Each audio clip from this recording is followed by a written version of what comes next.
Saudaraku, mancing ikan lele di parit yang penuh sampah mungkin terdengar tidak biasa. Namun inilah yang terjadi di Aceh Tengah baru-baru ini.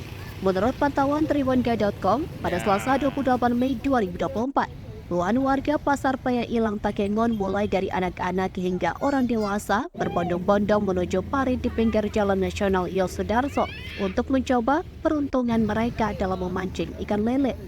Beberapa pemancing bahkan berhasil mendapatkan ikan lele seberat hingga 2 kg per ekor.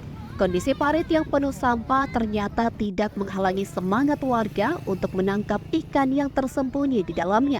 Aktivitas memancing lele ini tidak hanya menjadi hiburan bagi warga, tetapi juga menjadi ajang untuk berkumpul dan bersosialisasi. Meskipun demikian, kondisi parit yang penuh sampah menjadi perhatian tersendiri.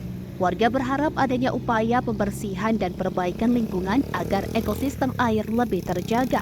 Aman Rifki, salah satu pedagang di Pasar Paya Ilang Takengon, mengungkapkan bahwa kegiatan memancing ini sudah berlangsung selama 1 pekan. Di parit tersebut terlihat ikan lele jumbo berukuran besar.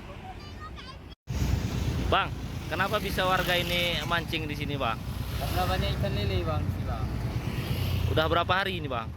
Ini hampir 1 minggu, Bang. Orang ini. Besar-besar ikan lelenya, Bang? Besar. Ada yang 1 kilo, ada yang 2 kilo.